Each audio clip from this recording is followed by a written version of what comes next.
otra fue que les escribí diciéndole que independientemente de lo que pensaran, Ana María no se ha suicidado, que era la niña más feliz de todo el mundo, que todo el mundo lo sabía, que ella la había matado y quién la había matado.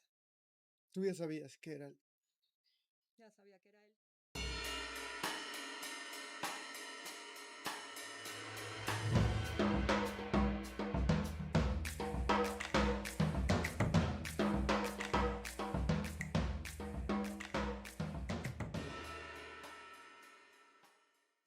Bienvenidos, bienvenidas a un episodio más de Transeúnte Podcast. En México, todos los días ocurren alrededor de 12 feminicidios, una cifra alarmante, algo que lamentablemente sigue pasando en nuestro país. Y hoy tengo a una invitada muy especial, Jimena Céspedes. Muchísimas gracias, Jimena, por venir con nosotros a compartir tu historia, que me decías algo muy importante, Jimena. Si alguien escucha tu testimonio y puede ayudar a salvar una vida de una mujer, para ti, eso es por lo que creaste Fundación Ana. Es correcto. Mi hija murió por feminicidio el 12 de septiembre del 2023. Y más que una búsqueda del por qué murió, lo que hemos tratado de hacer es buscar el para qué.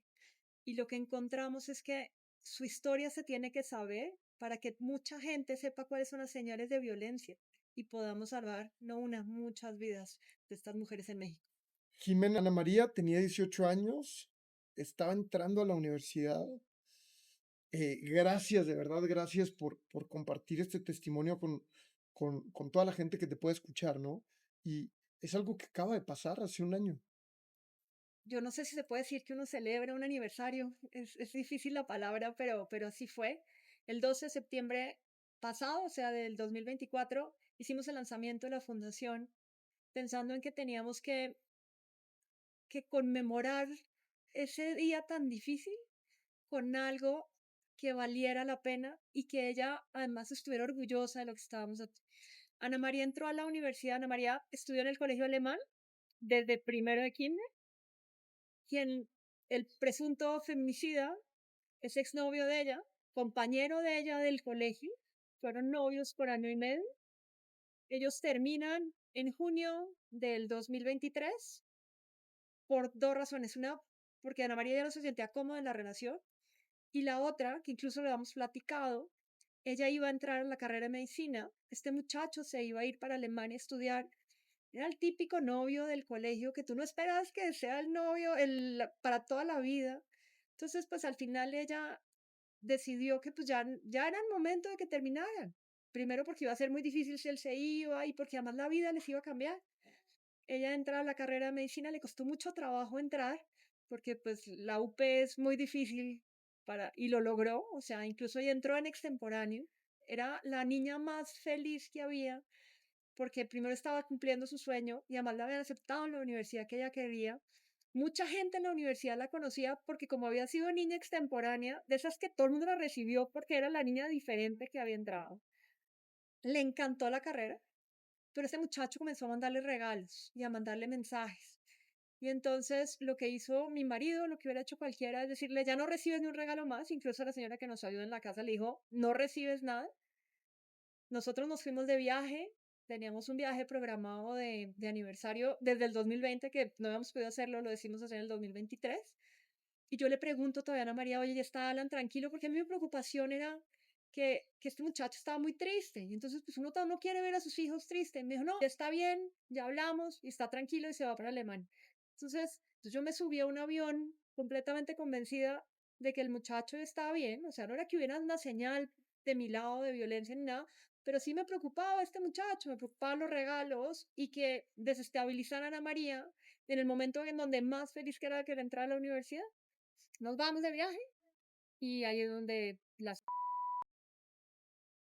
¿Tuviste algún signo como que ella te contó si él era violento, mensajes, ya sabes, ¿no? No te puedes juntar con alguien, no, que la empezara él a limitar o algo, alguna alerta que hayas visto tú? En realidad era un muchacho normal, o sea, incluso era un De su misma muchacho edad, de la misma edad, o sea, compañeros de ellos del mismo salón, de la preparatoria. de la preparatoria. Él entró después, porque Ana María se entró desde primero de kinder, pero en el colegio alemán hay algo que se llama como lateral, que puede entrar a partir de primero de secundaria. Entonces él entró a partir de primero de secundaria, en segundo de secundaria se programa un viaje con los niños, ahí se vuelven muy amigos. Ana María se va el primer año de prepa, que era pandemia, a estudiar fuera y regresando comienzan a salir. Era un noviazgo esos en donde él ni siquiera lo dejaban salir al comienzo, que era que Ana María la que tenía que ir a su casa o que se veían en el colegio, de pronto se veían en una fiesta, pero sí que se fueran ellos dos a cine, que hicieran algo. No, la mamá lo tenía como muy controlado y a mí me parecía está bien, pues un muchachito de 16 años en su momento. Después, eh, lo único, digamos que en realidad yo nunca vi una señal, incluso le he preguntado a todos a mis papás, a mis suegros que los conocía, ninguno de nosotros vio una señal de violencia, ni física ni emocional de Ana María, salvo, hubo digamos que dos señales importantes. Una fue, yo regreso de viaje, yo viajo bastante por trabajo, y un día regreso de viaje y Ana María lloraba, pero como si se le hubiera acabado el mundo. Entonces me dijo que lo que pasaba era que este muchacho lo había terminado. Entonces le dije, pues es un buen momento, eso fue al año de novios. Entonces le dije, pues es un buen momento, más bien disfruta lo que te queda, pero al Claro, porque final, 18 años, pues es como hasta normal, ¿no? no, y además de todo, pues ya el último año de colegio es el que más disfrutas, o sea, no estudias, vives de fiesta todo el tiempo. Pero al final él regresó ese mismo día, le trajo un súper regalo, le pidió perdón y ya siguieron de novios. Como en mayo del año siguiente, o sea, ya iban a terminaron el colegio en junio, yo sí la vi como molesta y le pregunté, me dijo, es que Alan se molestó porque yo traía la falda que él le había regalado, se la había puesto para ir al concierto de una amiga de ella, que se había molestado. Le dije, ay, Ana María, como que ya no vale la pena que sigas con él. Y fue la única vez en que hablamos de ese tema. Y ya sabía además que ellos iban a terminar, porque pues Ana María ya había tomado la decisión que una vez que terminaban todas las fiestas, conciertos y demás, pues iban a terminar. Y eso pues era una decisión además como lo más normal del mundo, cada quien iba a agarrar en su camino. Jimena, supongo, digo, yo no soy padre, ¿no? Pero he visto, he escuchado que lo peor que le puede pasar a un padre, a una madre, es que se muera su hija, y menos en esta forma. Mira, no sé porque yo no te puedo decir que tiene que ser lo peor que te puede pasar, no lo sé. O sea, yo hay veces en donde pienso, justo ayer estuve en una reunión en donde alguien me dijo que su sobrino se ha muerto suicidado. Y yo, así uno entre las muertes dice, "Ay, de pronto eso tiene que ser peor". No sé si es lo peor que hay, pero sí te puedo decir que es como si te arrancaran el alma. Te la arrancan en un segundo. Porque además el hijo llena todo el espacio. O sea, tengo dos, pues Ana María que murió y Daniela que vive en el extranjero y está estudiando en la universidad en Europa. Son como pedazos tuyos. Entonces, que se muera uno por la razón que sea. Me imagino que es el mismo sentimiento en cualquier padre. Te quitan un pedazo del alma y ese ya no se recupera. Pero también aprende una cosa, uno, y es que me lo dijo alguien, me dijo, te acostumbras en el duelo, que es como cuando dejas a tu hijo en el kinder, que el primer día dices que estará, habrá comido, habrá ido al baño, y después te vas acostumbrando a que esté en el kinder. Creo que fue de las frases que más me han calado, porque efectivamente, un año después, así se siente. Se siente que sigue siendo el mismo hueco, pero ya sabes que está ahí. Y también, por ejemplo, ahora que veo tu brazo con el colibrí, cada vez que yo tengo que hacer algo importante, tengo que tomar una decisión, que tengo que hablar de ella, que me presento a la fundación, de esos días en donde son los más difíciles de todo, siempre hay un colibrí que aparece en el otro lado. Y eso llena de esperanza.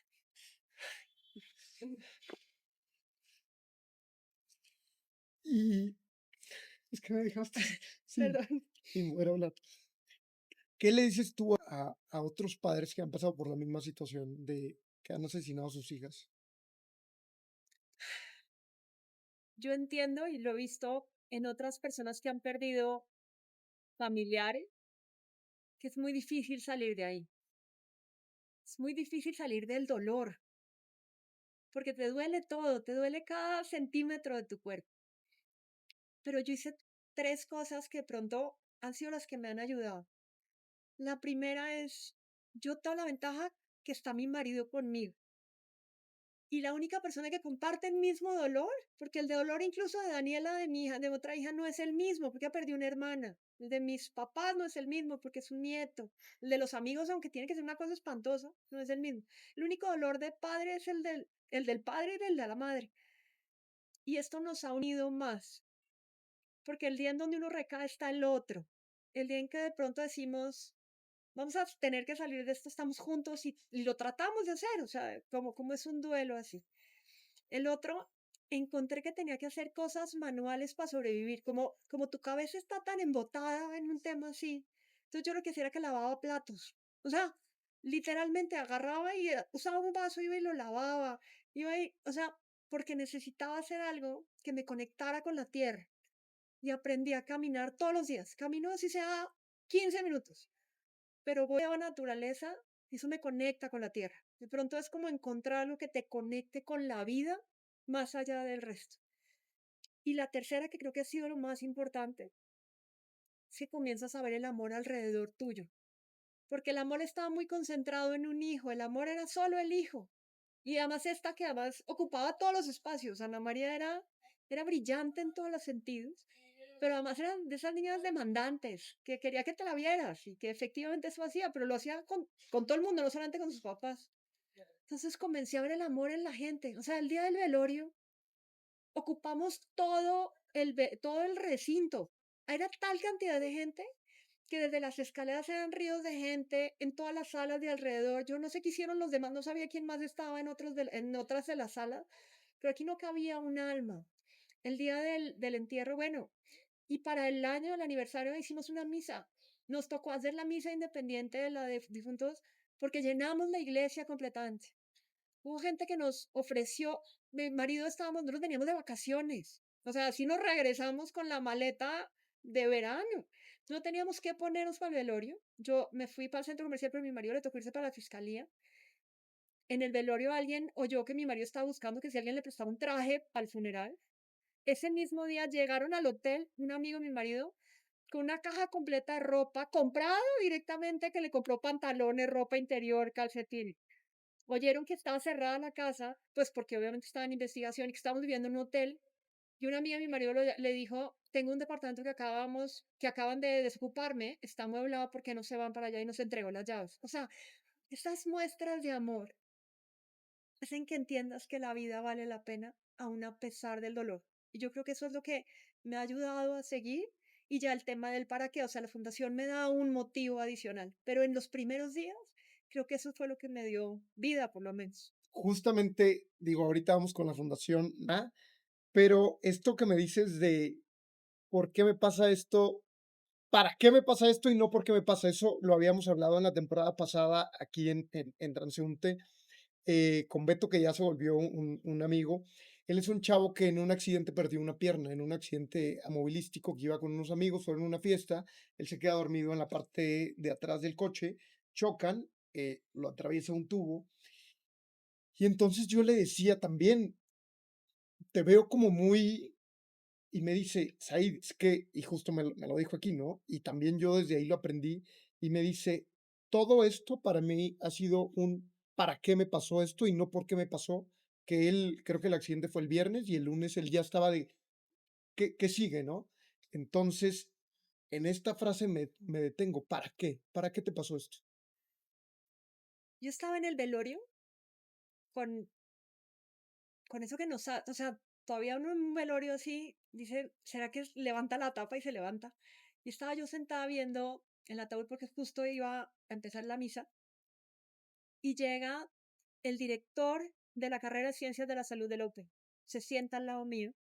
Me dice, le voy a decir algo que es muy difícil que asimile en este momento, pero que es lo que he aprendido yo a través de estos años. Me imagino que ha visto muchos muertos.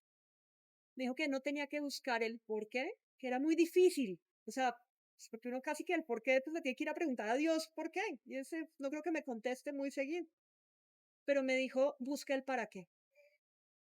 Y hubo otra cosa, y es que yo venía en el avión de regreso. Yo tengo un muy buen amigo, yo tengo como muchos mentores que son un poco, bastante mayores que yo, pero uno de ellos perdió a su hijo de haber sido unos 7 años en un accidente. Y yo me acuerdo haber pensado y haberle dicho, que yo no sobreviviría a esto. Entonces, en el avión yo le escribo y le dije, voy a necesitar que me digas cómo sobrevivo a esto. Entonces, ese fue un momento y el otro, justo llegando al velorio, la primera persona que veo es él, se llama León.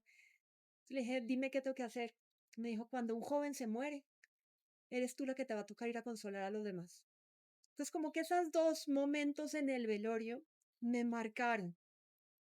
Y entonces, desde el primer día, mi cuñado sale y me dice, vamos a tener que hacer algo. Le dije, ok. Entonces, a partir de ahí, entre lavar los platos, entre hacer otras cosas, fui pensando qué querría Ana María de esto.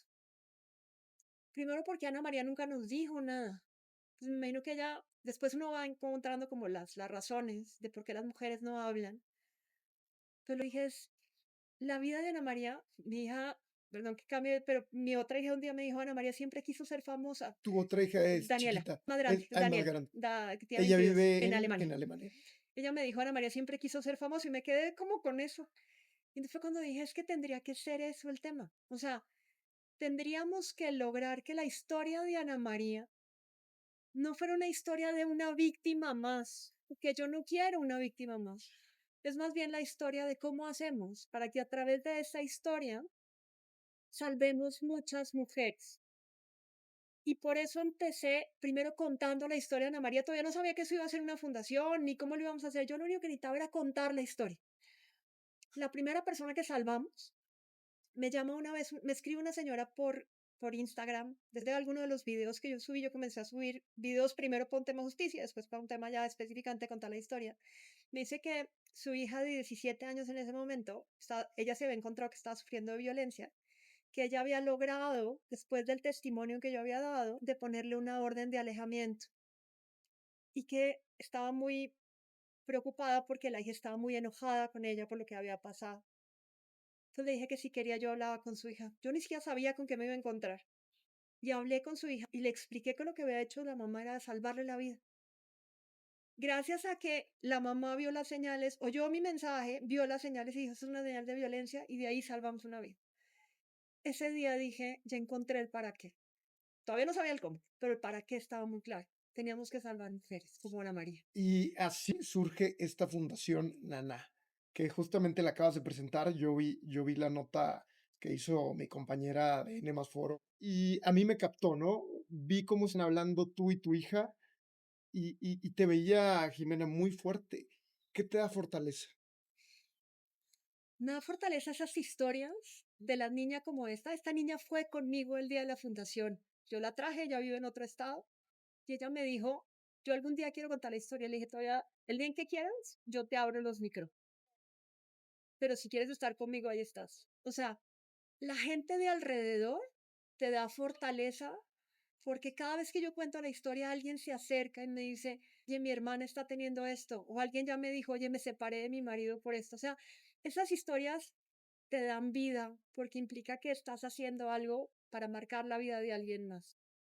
Del otro lado, como te decía ahorita con el colibrí, Ana María no es que me hable, pero sí me manda señales de que estamos haciendo bien las cosas. Y la tercera, cuando decidimos el cómo, yo ya había supuestamente sacado todas las cosas de Ana María y estaban todas en la fiscalía. Yo desde noviembre del año pasado limpié todo, porque yo necesitaba limpiar las cosas, necesitaba sacar sus cuartos, necesitaba todo. Ya ni siquiera vivimos en la casa. Pero resulta que por alguna extraña razón, cuando me invitaron a dar una charla, esto era en julio, justo en agosto, un mes antes de la salida de la fundación, fui a agarrar las únicas cosas que me quedan de Ana María, que es como una caja de cartas que ella tiene. Yo abrí esa caja de cartas y había una enrollada.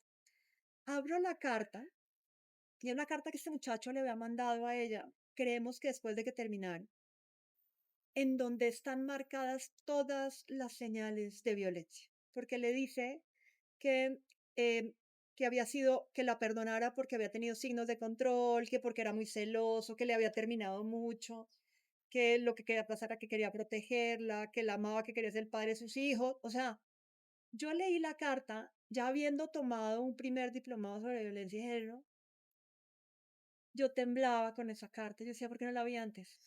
Y después de eso, o sea, unos minutos después digo, aunque lo hubiera tenido, no hubiera sabido.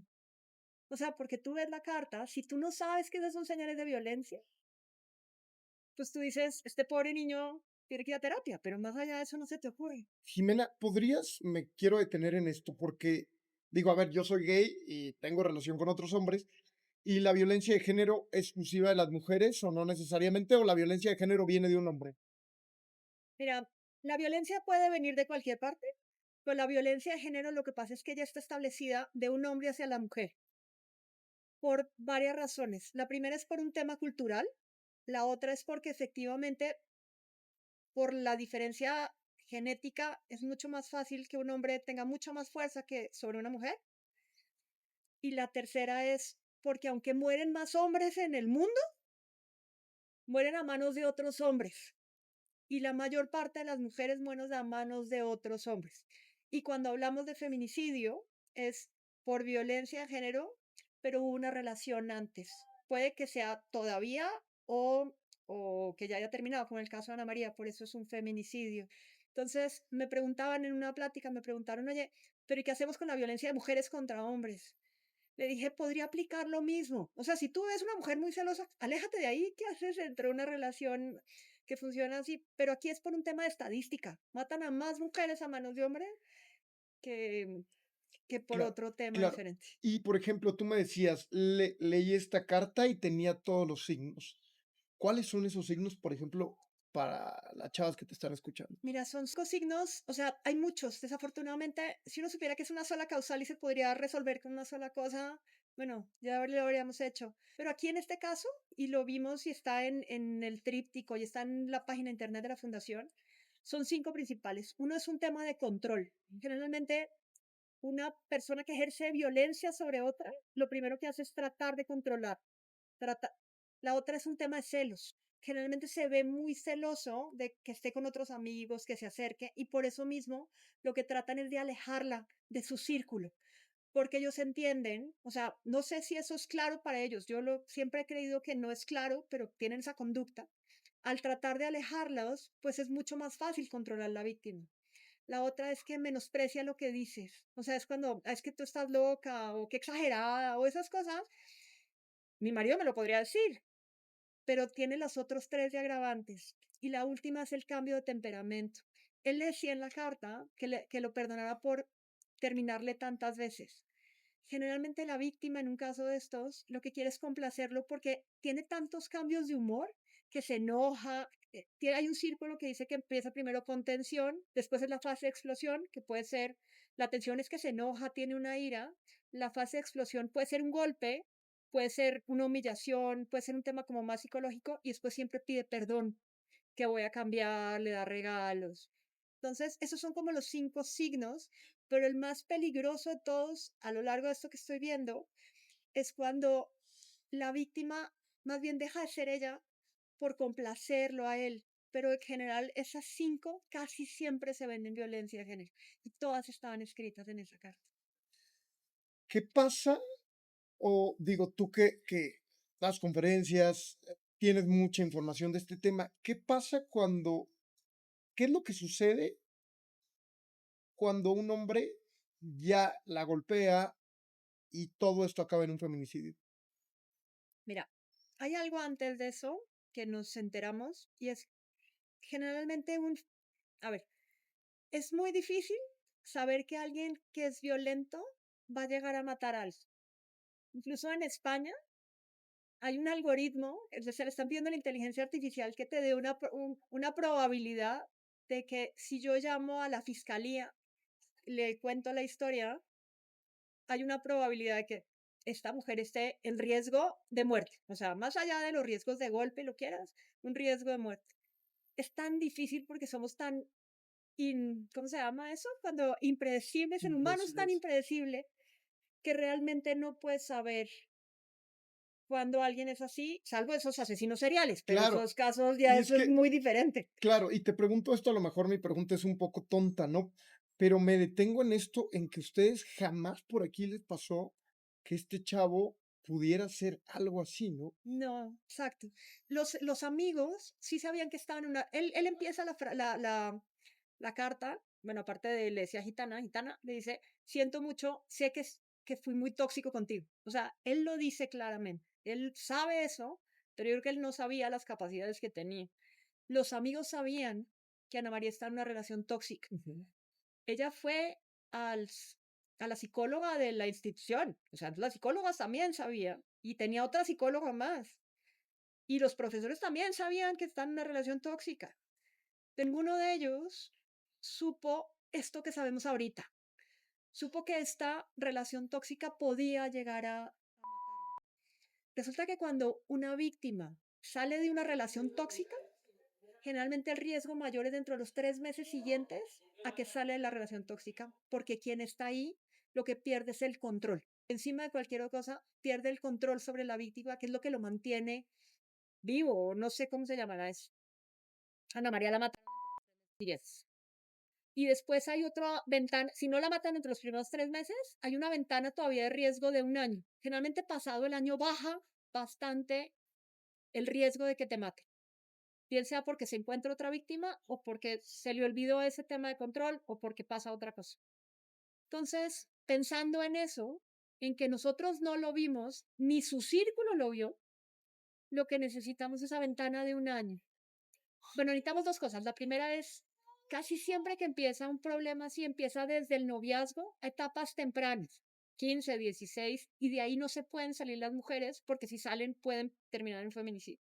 Y la otra es, si las sacamos de ahí, hay que sacarla del círculo directamente durante un año. O sea, si todos supiéramos que si sales de una relación tóxica tienes un año más o menos de ventana para que estés viva, y les damos las herramientas, tanto al todo el círculo, a los amigos, a los profesores, a los padres de familia y al sector salud adscrito a estos, y rompemos el círculo desde el inicio, yo creo que podríamos salvar vidas. Y por eso es que estamos haciendo eso, precisamente para que la gente entienda, primero que la violencia desde el primer momento. Ayer, por ejemplo, no sé si viste en las tendencias, tema de Andrea Chávez, de la senadora, que Ujú. sacan una Sí, sí, sí, sí, foto. claro, que con la inteligencia Claro, artificial, sí, sí sí. vi. También justo me ha llamado otra mamá, amiga mía, que a su hija de 14 años le habían hecho un video sexual con su cara, una niña de 14 años. En ambos casos, lo primero que me preguntaron, porque en una aquí me preguntaron en entrevista, pues yo hago manejos de crisis y temas de relaciones públicas en redes sociales, y del otro lado una amiga mía. A mi amiga lo primero que le dije es, pídale al colegio que corran al muchachito y mete una denuncia. Me dijo, ¿pero por qué? Le dije, porque si normalizamos la violencia aquí, o en el caso de esta senadora, caiga bien o mal, no importa. El problema más grande que tenemos es que si normalizamos la violencia, el día de mañana van a generar un feminicidio. Tenemos que empezar desde esas tonterías, que uno dice, es una tontería, fue un video, estaba burlándose, no. O es una foto que estaba en internet y la compartí. No tendrías por qué compartir esa foto, no tendrías por qué ver ese video y tendríamos que levantar la voz y poner a la gente como responsable. Si pudiéramos hacer eso, más que la gente sepa cuáles son los signos y salir de una relación tóxica, yo creo que podríamos bajar esto, no a cero, es muy difícil, pero aunque bajemos uno al año, uno al día, con eso ya me siento yo muy tranquila. Jimena, me voy a detener un poquito en esto de las amigas, porque creo, o los amigos, es un factor clave también que puede ayudar. A lo mejor sí viene mi amiga y me cuenta que lo he escuchado muchas veces, ¿no? Pero nunca te va a pasar por la cabeza que puede pasar un feminicidio, pero puedes ayudar de una gran manera también, ¿no? Sí, hay un tema que, que desafortunadamente pasa en nuestra sociedad y es muy difícil levantar la mano. Somos bastante indiferentes, o sea, y por el otro lado como que queremos protegerla. Yo me imagino que pues, Ana María le dijo, ay, pero no le digas a mi mamá o no le cuentes a tu mamá, que ese es que es el mayor riesgo que tenemos, porque al no contarle a los papás, pues no la pudimos salvar. Y del otro lado también es un tema de indiferencia, que de pronto vieron que estaba pasando, pero nadie se mete porque pues, es tu relación. Yo no tendría que meterme en tu relación. Y Isabel Allende tiene una frase que a mí me encanta, que dice que la indiferencia tendría que ser un pecado mortal porque tarde o temprano la vamos a pagar. Pero yo no puedo culpar a los amigos de que no hubieran levantado la mano porque tampoco sabían ellos eso. Incluso, ahí te cuento, Ana María, cuando muere Ana María, em, eso es, ya lo he dicho en algunos casos, estábamos a 8 horas de diferencia, suena el teléfono a las 2 de la ¿En mañana, dónde estaban? estábamos en Roma, nos habíamos ido a Italia de vacaciones. Y entonces suena el teléfono, 2 de la mañana, yo le digo: "Mi marido es Ana María". Me dijo: "No, es un número desconocido". Mi marido se levanta al baño, y yo digo: "Ay, voy a aprovechar para preguntarle a Ana María cómo estaba", porque ella ya se iba a ir prácticamente a dormir. Entonces le pregunto: "¿Cómo estás?", y no me contesta, y no me contesta. De pronto entra un mensaje de yo había visto un mensaje de la muchacha que me había dicho que había ido este muchacho a la casa, que estaba muy extraño, que le había preguntado que a qué hora se iba, y ella le había dicho a Ana María que, pues, tuviera cuidado. Entonces, La señora que del que trabaja él en tu trabajaba en mi casa casa, dijo que que estaba muy extraño el él chavo. exacto, y ella siempre se iba en la tarde, o sea, pues ella estaba solamente por el día. Pero le dijo a Ana María, y Ana María le dijo: "Sí, no te preocupes, todo está bien". Yo por eso le escribo a Ana María, leo el mensaje y le dije: "Ana María, por favor, dime que estás bien". Yo le marco, no me contesta, no me contesta. Y en eso entró un mensaje diciendo que, que estaba jugando con el perro, pero que le esperaba tantito. Dije: "Eso me parece rarísimo". Y le dije: "Por favor, márcame". Y en ese momento entró un mensaje diciendo que ya no quería estar sola, que la despidiera del papá. Entonces yo llamo al vecino, el vecino entra a mi casa, me llama y me dice: "Está colgada". Entonces le dije, literalmente le dije: "Descuélgala". Tiro el teléfono, mi marido llama a mi cuñado que vive en el siguiente fraccionamiento, yo llamo a la mamá de la mejor amiga que también vive en el mismo fraccionamiento, llamamos a la policía del fraccionamiento, o sea, hacemos lo que tenemos que hacer, pero pues obviamente me pregunta la mamá, me dice: "Oye, y mi cuñado también, ¿qué nos vamos a encontrar?". Entonces, pues mi marido le dijo: "Pues me acaban de decir que está colgada". Entonces todo el mundo llega a la casa, pues pensando que había sido un suicidio. Me llaman, yo en ese momento llamé a pedir vuelos de regreso, o sea, yo no sabía qué había pasado, pero tenía que regresarme a como de lugar, pido vuelos de regreso. Estábamos armando maleta cuando nos llaman a decir que, pues, que no había nada que hacer, que estaba muerta. Me llama mi cuñado una hora después, fue una hora eterna mientras hacíamos todo, Eh, pero no y somos el vecino fue el primero que pudo entrar, que ¿no? entró y nos Pero dijo eso. ustedes han recibido una llamada que o un mensaje que ella se sentía en peligro. No, no, ella, la llamada de las 2 de la mañana fue una llamada de un número desconocido que nunca pudimos encontrar quién había llamado. Yo creo que Ana María nos llamó a decir que te encontráramos nosotros su cuerpo y no nadie más. Okey. Además, porque si no hubiéramos hecho eso, todas las pruebas que son las que están en contra de este muchacho, él se las hubiera llevado. Prácticamente, o sea, creemos, de acuerdo con todo el tema, prácticamente él estaba casi que ahí cuando el vecino lo encontró, o sea, porque todo cuadró ahí. Él no tuvo tiempo de hacer nada más que salir corriendo de ahí. Él hizo parecer que todo fue Sí. Entonces, pero todo el mundo llega por su, pues, pues porque está colgada en una persiana, o sea, pues es imposible suicidarse así, pero más allá de eso, yo estaba, nosotros de Roma agarramos un vuelo a París y de París ya nos vinimos a México, que fue lo primero que encontramos. Esto fue a las 2 de la mañana, agarramos el primer vuelo a las 5. O sea, no me preguntes cómo hicimos para llegar al día siguiente, 2 horas después. Y entonces yo le escribo a las mamás, a mis mejores amigas, mamás del colegio, que 2 de ellas habían estado en mi casa, una porque vive ahí, y la otra era porque era mi agencia de viajes, y cuando le dije: "Necesito que me saques vuelo", dijo: "Algo pasó", llamó a la otra y se fueron para mi casa. Y les escribí el mensaje más duro que yo creo que he escrito. Bueno, hice 2 cosas muy mal. Una, llamé a mi mamá, le dije: "Necesito que te vayas ya para mi casa porque mataron a Ana María", y le tiré el teléfono. Ahorita que uno lo piensa, dice: "¿Cómo diablos le dije eso a mi mamá? Antes no le dio un ataque cardíaco". Y la otra fue que les escribí diciéndole que independientemente de lo que pensaran, Ana María no se ha suicidado, que era la niña más feliz de todo el mundo, que todo el mundo lo sabía, que ella la había matado y quién la había matado. tú ya sabías que era él. Ya sabía que era él. Gracias a que bueno, primero a que mi hija soñó ese día en la mañana, mi otra hija le robaron la computadora. Alguien entró a la casa 2 días antes y le robó la computadora. Y ella me dijo, ese día, antes de acostarme, me dijo, fue Alan. Le dije: "Ay, Dani, yo creo que no. O sea, ¿qué va a hacer Alan entrando a la casa?". Había sido Alan el que había entrado, porque después de las cámaras se vio. Y la otra, el mensaje de la muchacha. Y además, ¿quién más iba a matar a Ana María si Ana María la amaba a todo el mundo? Entonces, desde el primer momento cuando me dijeron está muerta, yo le dije a mi marido la mataron.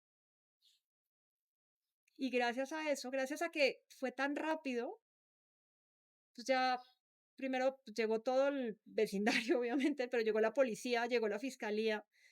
Mi marido juega golf con un penalista. ¿Por qué?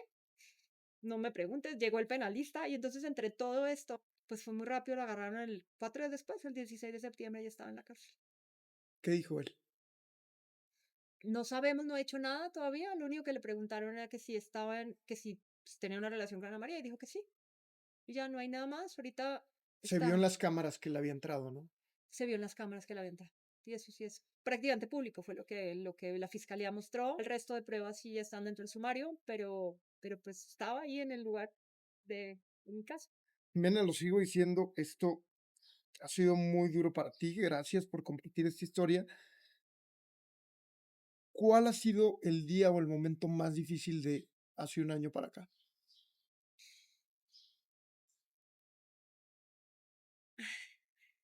Yo creo que el más difícil de todos. Yo me acuerdo cuando mi abuelo murió, porque los que habían muerto eran mis abuelos. Ya a los 90 y pico de años, esos que ya, tú dices, se pueden morir en cualquier momento. Yo me acuerdo cuando llegué, que fue el primer funeral en realidad que de alguien que me tocaba. Me acuerdo haber visto el féretro bajar y suena cuando cae. Entonces, cuando Ana María no pudimos cremarla, obviamente por lo que era muerte por feminicidio, estábamos en el coche que nos llevó al panteón y yo le dije a mi mamá, no me quiero bajar, porque yo me acordaba del sonido de ver bajar el féretro y suena la pérdida, porque en ese momento ya sabes que por lo menos la tienes ahí metida dentro de un cajón, pero sigue estando en el cuerpo. Entonces yo no me quería bajar, mi marido se regresó furioso, te están esperando, y me tocó bajarme a ver cómo sonaba. Ahí no me acuerdo del sonido cuando bajó, pero mucha gente llevaba flores, y mi marido hizo dos cosas. Una, le había escrito, mi sobrino le había escrito una carta. Yo le había comprado ese día en la mañana un peluche porque le encantaban los peluches. Era una niña, tenía 18 años, pero una niña de 1,70, pero jugaba con los muñecos, veía las películas de Disney, tenía miles de peluches. Entonces yo fui y le compré, le encantaba Snoopy, entonces le compré una Snoopy. Entonces mi marido lo que hizo fue pedirle a todos los que estaban ahí, y le encantaban los girasoles, entonces les pidió a todos que tiraran las cosas encima del féretro. Y se oyó como caía una encima de la otra. En ese momento, ¿sabes que ya no la vas a tener? Y sí sonó la muerte. Creo que fue el día más duro de todos. Después de todo esto, decides crear Fundación Ana. ¿Por qué se llama Fundación Ana? Ella tenía un primo, hijo de mi hermana, que son casi gemelos, se llevan 6 días entre ellos dos, incluso estamos las dos embarazadas al mismo tiempo. Se llevaban muy bien, eran como hermanos, peleaban como hermanos, eran completamente, eran literalmente como gemelas, solamente que uno era moreno y el otro era güero. Y él desde chiquitos siempre estuvieron juntos. Nunca le pude decir a Ana María, le decía Nana. Entonces cuando comenzamos a buscar el nombre de la fundación, dijimos pues tiene que llamarse como le decían. Y por eso se llamó Nana. Y porque además el primero que le escribió una carta fue él, fue Julián. Entonces decidimos por eso llamarle así. ¿Qué te has encontrado con todo esto después de crear la fundación? ¿Qué has visto? ¿Qué has sentido? Amor. Mira, cuando me he sentado con las feministas radicales, o por ejemplo con aquellas que les ha tocado muy duro por violaciones, porque las quemaron con ácido, por temas como la ley Olimpia, de que difundieron fotos. O sea, tú oyes hablar a muchas de ellas y tienen un odio tan grande contra el que les hizo y lo generalizan contra los demás hombres. Y yo las veo y yo dije, yo no puedo hacer eso. Yo ni siquiera tengo odio frente a Alan. Más bien es como un pesar que me da que se tiró su vida y la nuestra, que está metido en la cárcel mientras todos sus compañeros están, los veo, he ido a Alemania a verlos, otros están en España, otros están aquí en México, y me he reunido con muchos de ellos porque sé que necesitan como ver que estamos bien. O sea, yo también sé que necesito verlos. Podría estar haciendo millones de cosas y no estar encerrado en la cárcel. Entonces, desde el momento en donde decidimos hacerlo, lo primero que le dije yo es tanto a mi esposo como a la gente que está haciendo la fundación conmigo, dije, lo único que sí tenemos que tener muy claro es que cualquier cosa que hagamos de la fundación tiene que venir desde el amor que hemos sentido de la gente alrededor, desde el amor de la gente que se voltea y me dice, me estás ayudando, desde la gente que me pregunta qué pasó, y aunque quiera saber todos los detalles, lo hace como desde el amor de que yo les cuente. Entonces, yo creo que es eso lo que más hemos aprendido, que cualquier cosa que tengamos que hacer, todos los días primero le agradezco a Ana María por acompañarme, por mostrarme el camino, porque pues al final ella fue la que creó el camino, me ha ido dando las señales que necesito. Y por otro lado, es la decisión de que esto me tiene que hacer mejor persona a mí, tiene que hacer mejor persona a los que están alrededor. No solamente se define a través de la palabra amor, no encuentro otra que defina mejor esto. Para ti, ¿qué es la palabra perdón? Mira, leí un libro hace poquitito de las gemelas de Auschwitz. No me preguntes por qué, a mí me encantan. Bueno, primero me encanta leer, entonces todo lo que va pasando por mis manos lo voy leyendo. Pero desde hace mucho tiempo me gustan mucho las historias del holocausto, pero contadas desde los sobrevivientes. Mi psicóloga, porque obviamente nos tocó a todos entrar al psicóloga, me decía que de pronto lo que yo necesitaba, o la razón por la cual yo había leído todo eso era porque tenía que ser una sobreviviente en algún momento. Pero me llegó uno de esos hace poco, es una gemela, ellas son de las pocas gemelas que sobreviven al holocausto, después de todas las análisis y cosas que les hacen, y todas las inyecciones que les metían y enfermedades. Y ella es la primera persona, una de las primeras personas, que decide darle el perdón a los nazis. Y fue muy criticada por eso, porque decían que no podíamos perdonarlos. Y yo me acuerdo haber pensado en el tema que alguien te dice que la paz no es, que cuando tú das perdón sientes paz, pero el perdón no es porque el de enfrente te lo acepte, sino porque tú mismo te perdonas. Y entonces, leyendo ese libro, me acordé de tres cosas. La primera es que yo sí busco la responsabilidad de este muchacho, porque si no la tiene, ¿cómo hago para decirle a los demás que tienen que ser responsables de sus actos y que no pueden cometer esas cosas? Pero yo lo perdoné porque, porque el problema no es mío. Mi marido me lo dijo un día que le digo, es que me siento tan culpable de haberme ido de viaje. Y él me dijo, no, Jimena, el culpable es él, no tú, porque hicimos lo que teníamos que hacer, les dimos todas las alas que teníamos que hacer, el culpable no eres tú. En el Museo de Memoria y Tolerancia hay una exposición de violencia de género maravillosa que los invito a todos a verla. Al final de la exposición, en donde te muestran, o sea, la salvajada que es, desde cómo puedes matar a una mujer, la puedes matar con lo que sea, pero al final dice, la culpa nunca es tuya, la culpa no es tuya. Y entonces también, entonces entendí la otra. Y la otra es cuando leí la historia de esta señora, puedes haber pasado el dolor más grande del mundo como lo paso yo, pero eso no te define como persona. Y si no perdonas, no encuentras la paz. Porque tienes que perdonar primero a ti mismo, porque la culpa no fue tuya. Porque aunque hubiera tenido todas las herramientas, de pronto eso tenía que pasar en la vida para que yo estuviera haciendo lo que tenía que hacer. Entonces, si me preguntas, el perdón es es lograr esa paz interior para poder crear algo. Si los demás no lo ven así, es muy difícil porque no van a poder lograr eso. ¿Qué le dirías a las mujeres que están escuchando esto y que dicen, mi novio, mi esposo, algún hombre, es- están recibiendo esto de estos signos de violencia? Tienen que salir de ahí lo más pronto posible, pero no pueden salir solas. Necesitan, la única forma de romper un círculo así es que tienen que buscar ayuda. Y hay tres ayudas principales. Uno, necesitan una ayuda psicológica. Primero, que les diga anímicamente qué necesitan hacer para salir de ahí. Necesitan una ayuda legal para que hagan, bien sea porque necesitan una orden de interdicción, porque necesitan ir a una casa hogar, porque pues obviamente tienen que salir de ahí. Pero lo más importante de todo, o sea, aparte de estas cosas que son herramientas, digamos que claras, van a tener que hacer algo que la gente no sabe. Y es que van a tener que confiar en su instinto. Casi nunca confían en su instinto. Tienen que confiar en ellas para poder salir de ese círculo. Entonces, ahí lo más fácil, lo que he visto que es más fácil es que busquen a otra persona que haya pasado por algo así para que les dé el camino y les ayude, porque empezar de cero es muy difícil. Si me quieren llamar, yo soy la más feliz de que me llamen, porque les podemos ayudar. Lo que hemos y trato de buscar es, hay muchas fundaciones que tienen todo lo que, las herramientas, tienen los abogados, tienen a los psicólogos, les ayudan a llegar a la fiscalía, porque es muy difícil llegar a las autoridades. Entonces es eso, es buscar esas herramientas que te ayuden a salir. Pues lo primero que tienen que hacer es confiar en ella, que no les importa el que dirán, que no les importa si sus papás le dicen, ay, pero es que no es tan malo. No, él no es tan malo, te puede costar la vida. Hablando de los papás, ¿qué les dirías a las mamás que a lo mejor y sí se están dando cuenta de estos signos de violencia, que muchas veces son muy, pero muy evidentes? Hay veces que llegan las hijas golpeadas y las mamás, los papás no hacen nada.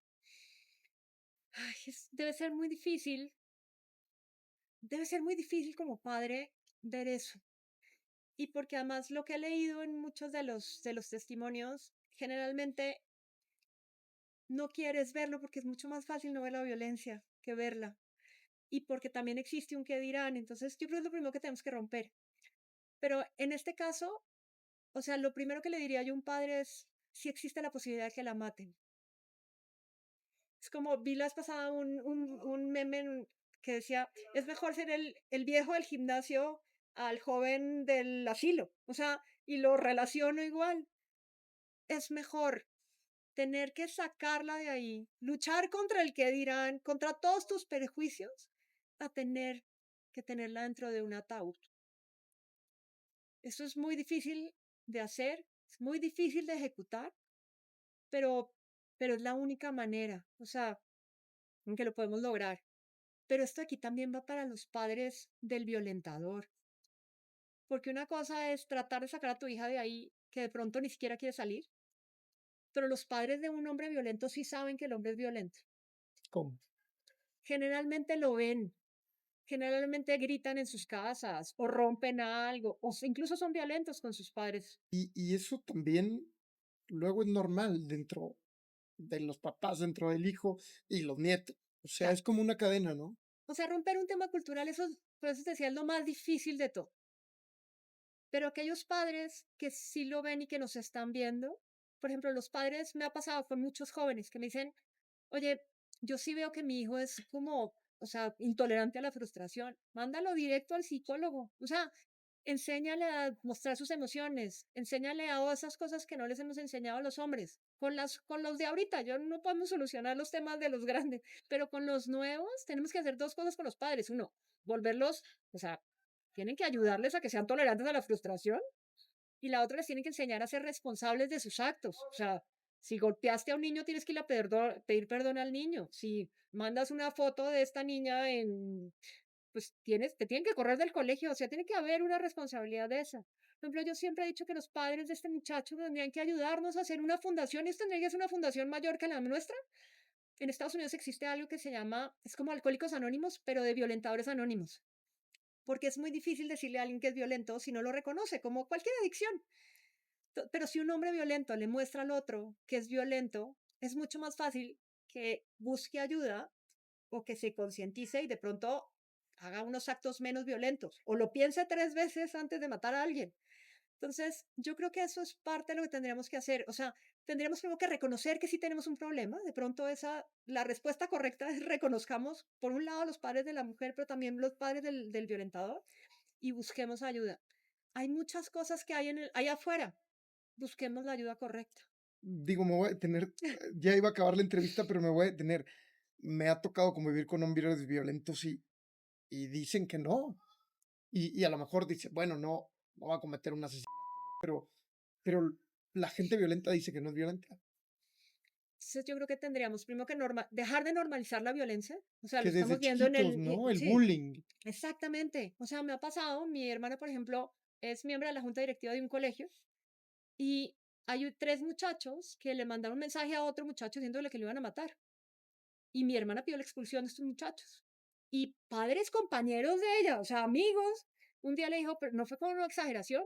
Y mi hermana se volteó y dijo, por menos de esto, mataron a mi sobrino. Entonces yo creo que tendríamos que, uno, dejar de normalizar la violencia y comenzar a que comience a haber consecuencias de los actos violentos. Si no rompemos eso, va a ser muy difícil romper con la violencia porque efectivamente crece más. Y si el de al lado es igual de violento que tú, pues vamos los dos de violencia, o sea, no pasa nada. Cuando el gobierno no hace nada, ¿qué es lo que está pasando? Porque es muy difícil, nos va a tocar como sociedad civil. Nos toca levantar la denuncia, nos toca hablar con el amigo y mandarlo a terapia. O sea, hagámoslo. La única manera. Jimena, muchísimas gracias por compartir este testimonio tan duro, tan desgarrador, pero sobre todo esto tan bueno y tan bonito que viene desde el amor que haces con Fundación Ana. Eh, las personas que te quieran contactar, vamos a dejar aquí abajo tus redes sociales. Sí, ¿Algo más que les quieras decir a quienes te puedan contactar? mira, la página de internet ahorita apenas estamos como en creación, o sea, tuvimos como era como una dualidad de qué hacíamos si teníamos todo primero o lanzamos la fundación y dijimos, es mejor que sea un work in progress y empecemos por lo menos con la concientización, pero ya en la página hay un cuadro que también está en el tríptico que es como un cuadro de herramientas, por si la gente necesita con quién me contacto para que comiencen a tener por lo menos el primer contacto con el DIF de Atizapán o con la red de abogadas, o sea, ya hay varias de esas para que las utilicen. O sea, si no sabes qué hacer, entra a la página y de pronto te podemos ayudar ahí. Y si no, mis redes sociales, Jimena Césped, ahí con mucho gusto en mi cuenta de X, en la de Instagram, en la que sea, pues para eso me quedé aquí, para ayudarle a gente. Jimena, muchas gracias de verdad y gracias por estar aquí con nosotros. Gracias a ti por la invitación. Gracias por escuchar este episodio de Transeúnte Podcast. No olviden suscribirse a todas las redes sociales. Que tengan excelente día. Gracias.